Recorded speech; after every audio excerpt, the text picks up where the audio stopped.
ओम श्री गणेशाय नमः। गुरु बृहस्पति की जय। विष्णु भगवान की जय। आप पर गुरु बृहस्पति की असीम कृपा बनी रहे। आप सबका अपने चैनल संस्कारी मार्ग पर स्वागत है। बृहस्पतिवार का दिन भगवान विष्णु को समर्पित है।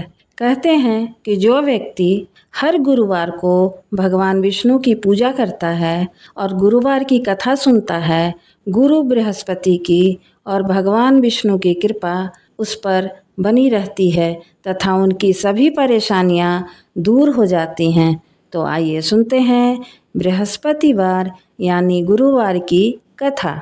प्राचीन काल में भारतवर्ष में एक प्रतापी और दानी राजा राज्य करता था। वह नित्य गरीबों और ब्राह्मणों की सहायता करता था। यह बात उसकी रानी को अच्छी नहीं लगती थी। वह न ही गरीबों को दान देती, न ही भगवान का पूजन करती थी और राजा को भी दान देने से मना करती थी। एक दिन राजा शिकार खेलने वन को गए हुए थे तो रानी महल में अकेली थी। उसी समय बृहस्पति देव साधु वेश में राजा के महल पर भिक्षा लेने के लिए गए और भिक्षा मांगी तो रानी ने भिक्षा देने से इनकार कर दिया और कहा, हे साधु, मैं तो दान पुण्य से तंग आ गई हूँ।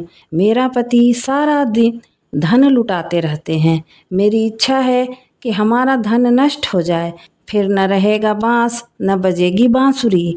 साधु ने कहा, देवी तुम तो बड़ी विचित्र हो। धन संतान तो सभी चाहते हैं, पुत्र और लक्ष्मी तो पापी के घर भी होने चाहिए। यदि तुम्हारे पास अधिक धन है तो भूखों को भोजन दो, प्यासों के लिए प्याऊ बनवाओ, मुसाफिरों के लिए धर्मशालाएं खुलवाओ, जो निर्धन और कुंवारी कन्याएं हैं उनका विवाह करवाओ। ऐसे और कई काम हैं जिनके करने से तुम्हारा यश लोक परलोक में फैलेगा। परंतु रानी पर उपदेश का कोई प्रभाव न पड़ा। वह बोली, महाराज मुझे कुछ न समझाएं। मैं ऐसा धन नहीं चाहती जो हर जगह बांटती फिरूं। साधु ने उत्तर दिया, यदि तुम्हारी ऐसी इच्छा है तो तथास्तु। तुम ऐसा करना कि बृहस्पतिवार को घर लीपकर पीली मिट्टी से अपना सिर धोकर स्नान करना, भट्टी चढ़ाकर कपड़े धोना। ऐसा करने से तुम्हारा सारा धन नष्ट हो जाएगा। इतना कहकर वह साधु महाराज वहाँ से आलोप हो गए। साधु के कहे अनुसार रानी को केवल 3 बृहस्पतिवार ही बीते थे कि उसकी समस्त धन संपत्ति नष्ट हो गई। भोजन के लिए राजा का परिवार तरसने लगा। तब एक दिन राजा ने रानी से बोला कि हे रानी, तुम यहीं रहो, मैं दूसरे देश को जाता हूँ, क्योंकि यहाँ पर सभी लोग मुझे जानते हैं, इसलिए मैं कोई छोटा कार्य नहीं कर सकता। ऐसा कहकर राजा परदेश चला गया। वहाँ वह जंगल में लकड़ी काटकर लाता और शहर में बेचता। इस तरह वह अपना जीवन व्यतीत करने लगा। इधर राजा के परदेश जाते ही रानी और दासी दुखी रहने लगी। एक बार जब रानी और दासी को 7 दिन तक बिना भोजन के रहना पड़ा तो रानी ने अपनी दासी से कहा, हे दासी, पास की नगर में मेरी बहन रहती है, वह बड़ी धनवान है। तू उसके पास जा और कुछ लेके आ ताकि थोड़ी बहुत गुजर बसर हो जाए। दासी रानी के बहन के पास गई। उस दिन गुरुवार था और रानी की बहन उस समय बृहस्पतिवार व्रत की कथा सुन रही थी। दासी ने रानी की बहन को अपनी रानी का संदेश दिया, लेकिन रानी की बड़ी बहन कोई उत्तर नहीं दिया। जब दासी को रानी की बहन से कोई उत्तर नहीं मिला तो वह बहुत दुखी हुई और उसे क्रोध भी आया। दासी ने वापस आकर रानी को सारी बात बता दी। सुनकर रानी अपने भाग्य को कोसा। उधर रानी की बहन ने सोचा कि मेरी बहन की दासी आई थी, परंतु मैं उससे नहीं बोली, इससे वह बहुत दुखी हुई होगी। कथा सुनकर और पूजन समाप्त करके वह अपनी बहन के घर आई और कहने लगी, हे बहन, मैं बृहस्पतिवार का व्रत कर रही थी। तुम्हारी दासी मेरे घर आई थी, परंतु जब तक कथा होती है तब तक न तो उठते हैं और ना ही बोलते हैं, इसलिए मैं नहीं बोली। कहो दासी क्यों गई थी? रानी बोली, बहन तुमसे क्या छिपाऊं, हमारे घर में खाने तक को अनाज नहीं है। ऐसा कहते कहते रानी की आंखों में आंसू भर आए। उसने दासी समेत पिछले 7 दिनों से भूखे रहने तक की बात अपनी बहन को विस्तार पूर्वक सुना दी। रानी की बहन बोली, देखो बहन, भगवान बृहस्पति देव सबकी मनोकामना को पूर्ण करते हैं। देखो शायद तुम्हारे घर में अनाज रखा हो। पहले तो रानी को विश्वास नहीं हुआ, पर बहन के आग्रह करने पर उसने अपनी दासी को अंदर भेजा तो उसे सचमुच अनाज से भरा एक घड़ा मिल गया। यह देखकर दासी को बड़ी हैरानी हुई। दासी रानी से कहने लगी, हे रानी, जब हमको भोजन नहीं मिलता तो हम व्रत ही तो करते हैं, इसलिए क्यों ना इनसे व्रत की कथा की विधि पूछ ली जाए ताकि हम भी व्रत कर सके। तब रानी ने अपनी बहन से बृहस्पतिवार व्रत के बारे में पूछा। उसकी बहन ने बताया, बृहस्पतिवार के दिन चने की दाल और मुनक्का से विष्णु भगवान का केले के जड़ में पूजन करें तथा दीपक जलाएं, व्रत कथा सुने और पीला भोजन ही करें, इससे बृहस्पति देव प्रसन्न होते हैं। व्रत और पूजन विधि बताकर रानी की बहन अपने घर लौट आई। 7 दिन बाद जब गुरुवार आया तो रानी और दासी ने व्रत रखा। घुड़साल में जाकर चना और गुड़ ले आई, फिर उससे केले की जड़ तथा विष्णु भगवान का पूजन किया। अब पीला भोजन कहाँ से आए, इस बात को लेकर दोनों बहुत दुखी थे। चूंकि उन्होंने व्रत रखा था इसलिए बृहस्पति देव उनसे प्रसन्न थे, इसलिए वे एक साधारण व्यक्ति के रूप को धारण कर 2 थालों में सुंदर पीला भोजन दासी को दे गए। भोजन पाकर दासी प्रसन्न हुई और फिर रानी के साथ मिलकर भोजन ग्रहण किया। उसके बाद वे सभी गुरुवार को व्रत और पूजन करने लगी। बृहस्पति भगवान की कृपा से उनके पास फिर से धन संपत्ति आ गई, परंतु रानी फिर से पहले की तरह आलस्य करने लगी। तब दासी बोली, देखो रानी, तुम पहले भी इस प्रकार आलस करती थी, तुम्हें धन रखने में कष्ट होता था, इस कारण सभी धन नष्ट हो गया और अब भगवान बृहस्पति की कृपा से धन मिला है तो तुम्हें फिर से आलस होता है। रानी को समझाते हुए दासी कहती है कि बड़ी मुसीबतों के बाद हमने यह धन पाया है, इसलिए हमें दान पुण्य करना चाहिए, भूखे मनुष्यों को भोजन कराना चाहिए और धन को शुभ कार्यों में खर्च करना चाहिए, जिससे तुम्हारे कुल का यश बढ़ेगा, स्वर्ग की प्राप्ति होगी और पितृ प्रसन्न होंगे। दासी की बात मानकर रानी अपना धन शुभ कार्यों में खर्च करने लगी, जिससे पूरे नगर में उसका यश फैलने लगा। एक दिन राजा दुखी होकर जंगल में एक पेड़ के नीचे आसन जमाकर बैठ गया। वह अपनी दशा को याद करके व्याकुल होने लगा। बृहस्पतिवार का दिन था। एकाएक उसने देखा कि निर्जन वन में एक साधु प्रकट हुए। वह साधु वेश में स्वयं बृहस्पति देवता थे। लकड़हारे के सामने आकर बोले, हे लकड़हारे, तुम इस सुनसान जंगल में चिंतामग्न क्यों बैठा है? लकड़हारे ने दोनों हाथ जोड़कर प्रणाम किया और उत्तर दिया, महाराज जी, आप सब कुछ जानते हैं, मैं क्या कहूँ। यह कहकर वह रोने लगा और साधु को अपनी आत्मकथा सुनाई। महात्मा जी ने कहा, तुम्हारी स्त्री ने बृहस्पति के दिन बृहस्पति भगवान का निरादर किया है, जिसके कारण रुष्ट होकर उन्होंने तुम्हारी यह दशा कर दी। अब तुम चिंता को दूर करके मेरे कहने पर चलो तो तुम्हारे सब कष्ट दूर हो जाएंगे और भगवान पहले से भी अधिक संपत्ति देंगे। तुम बृहस्पतिवार के दिन कथा किया करो, 2 पैसे के चना मुनक्का लाकर उसका प्रसाद बनाओ और शुद्ध जल से लोटे में शक्कर मिलाकर अमृत तैयार करो। कथा के पश्चात अपने सारे परिवार को सुनने वाले प्रेमियों में अमृत व प्रसाद बांटकर आप भी ग्रहण करो। ऐसा करने से भगवान तुम्हारी सब मनोकामनाएं पूरी करेंगे। साधु के ऐसे वचन सुनकर लकड़हारा बोला, हे प्रभु, मुझे लकड़ी बेचकर इतना पैसा नहीं मिलता जिससे भोजन के उपरांत कुछ बचा सकूं। मैंने रात्रि में अपनी स्त्री को व्याकुल देखा है। मेरे पास कुछ भी नहीं है जिससे मैं उसकी खबर मंगा सकूं। साधु ने कहा, हे लकड़हारे, तुम किसी बात की चिंता मत करो। बृहस्पति के दिन तुम रोजाना की तरह लकड़ियां लेकर शहर जाओ।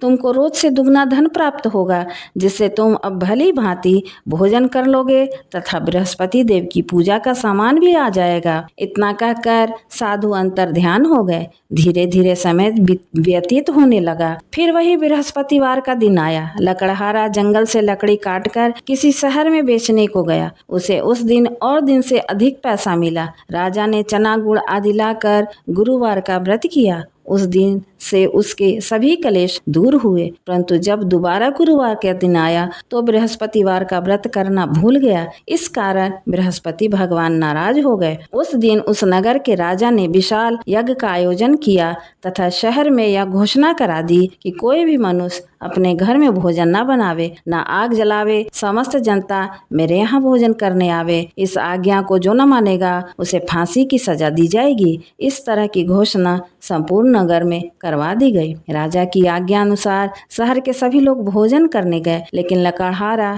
कुछ देर से पहुंचा, इसलिए राजा उसको अपने साथ घर लिवा ले गए और ले जाकर भोजन करा रहे थे तो रानी की दृष्टि उस खूंटी पर पड़ी जिस पर उसका हार लटका हुआ था। वह वहां दिखाई नहीं दिया। रानी ने निश्चय किया कि मेरा हार इस मनुष्य ने चुरा लिया है। उसी समय सिपाहियों को बुलाकर उसको कारागार में डलवा दिया। जब लकड़हारा कारागार में पड़ गया और बहुत दुखी होकर विचार करने लगा कि न जाने कौन से पूर्व जन्म के कर्म ने मुझे इस तरह का दुख प्राप्त हुआ है, और उसी साधु को याद करने लगा जो जंगल में मिला था। उसी समय तत्काल बृहस्पति देव साधु के रूप में प्रकट हुए और उसकी दशा को देखकर कहने लगे, अरे मूर्ख, तूने बृहस्पति देव की कथा नहीं करी, इस कारण तुझे दुख प्राप्त हुआ है। अब चिंता मत कर, उनसे तू बृहस्पति देव की पूजा करना, तेरे सभी कष्ट दूर हो जाएंगे। बृहस्पतिवार के दिन उसे 4 पैसे मिले। लकड़हारे ने कथा कही। उसी रात्रि को बृहस्पति देव ने उस नगर के राजा को स्वप्न में कहा, हे राजा, तुमने जिस आदमी को कारागार में बंद कर दिया है वह निर्दोष है, वह राजा है, उसे छोड़ देना। रानी का हार उसी खूंटी पर लटका है। अगर तू ऐसा नहीं करेगा तो मैं तेरे राज को नष्ट कर दूंगा। इस तरह रात्रि के स्वप्न को देखकर राजा प्रातःकाल उठा और खूंटी पर हार देखकर लकड़हारे को बुलाकर क्षमा मांगी तथा लकड़हारे को योग्य सुंदर वस्त्र आभूषण देकर विदा कर दिया। बृहस्पति देव की आज्ञा के अनुसार लकड़हारा अपने नगर को चल दिया। राजा जब अपने नगर के निकट पहुंचा तो उसे बड़ा आश्चर्य हुआ। नगर में पहले से अधिक बाग, तालाब, कुएं तथा बहुत सारी धर्मशाला, मंदिर आदि बन गई हैं। राजा ने पूछा, यह किसका बाग और धर्मशाला है? तब नगर के सब लोग कहने लगे, यह सब रानी और बांदी के हैं। तो राजा को आश्चर्य हुआ और गुस्सा भी आया। जब रानी ने यह खबर सुनी कि राजा आ रहे हैं तो उन्होंने बांदी से कहा, हे दासी, देख राजा हमको कितनी बुरी हालत में छोड़ गए थे। हमारी ऐसी हालत देखकर वह लौट न जाएं, इसलिए तू दरवाजे पर खड़ी हो जा। आज्ञानुसार दासी दरवाजे पर खड़ी हो गई। राजा आए तो उन्हें अपने साथ लिवा लाई। तब राजा ने क्रोध करके अपनी रानी से पूछा कि यह धन तुम्हें कैसे प्राप्त हुआ? तब उन्होंने कहा, हमें यह धन बृहस्पति देव के इस व्रत के प्रभाव से प्राप्त हुआ है। राजा ने निश्चय किया कि 7 रोज बाद तो सभी बृहस्पति देव का पूजन करते हैं। मैं प्रतिदिन दिन में 3 बार कहानी कहूँगा तथा व्रत किया करूँगा। अब हर समय राजा के दुपट्टे में चने की दाल बंधी रहती तथा दिन में 3 बार कहानी कहता। एक रोज राजा ने विचार किया कि चलो अपनी बहन के यहाँ हो आवें। इस तरह निश्चय कर राजा घोड़े पर सवार हो अपनी बहन के यहाँ को चलने लगा। मार्ग में उसने देखा कि कुछ आदमी एक मुर्दे को लिए जा रहे हैं। उन्हें रोककर राजा कहने लगा, अरे भाइयों, मेरी बृहस्पति देव की कथा सुन लो। वे बोले, लो, हमारा तो आदमी मर गया, इसको अपनी कथा की पड़ी है। परंतु कुछ आदमी बोले, अच्छा कहो, हम तुम्हारी भी कथा सुनेंगे। राजा ने दाल निकाली और जब कथा आधी हुई थी तो मुर्दा हिलने लग गया, और जब कथा समाप्त हो गई तो राम राम कह के मनुष्य उठकर खड़ा हो गया। आगे मार्ग में उसे एक किसान खेत में हल चलाता मिला। राजा ने उसे देखकर उससे बोले, अरे भैया, तुम मेरी बृहस्पतिवार की कथा सुन लो। किसान बोला, जब तक मैं तेरी कथा सुनूंगा तब तक 4 हरिया जोत लूँगा। जा अपनी कथा किसी और को सुनाना। इस तरह राजा आगे चलने लगा। राजा के हटते ही बैल पछाड़ खाकर गिर गए तथा किसान के पेट में भी बड़े जोड़ का दर्द होने लगा। उस समय उसकी माँ रोटी लेकर आई। उसने जब देखा तो अपने पुत्र की यह हालत उससे पूछी और बेटे ने सभी हाल कह दिया तो बुढ़िया दौड़ी दौड़ी उस घुड़सवार के पास गई और उससे बोली कि मैं तेरी कथा सुनूंगी, तू अपनी कथा मेरे खेत पर चलकर ही कहना।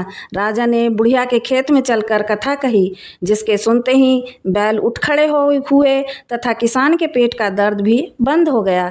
राजा अपनी बहन के घर पहुंचा। बहन ने भाई की खूब मेहमानी की। दूसरे रोज प्रातःकाल राजा जगा तो वह देखने लगा कि सब लोग भोजन कर रहे हैं।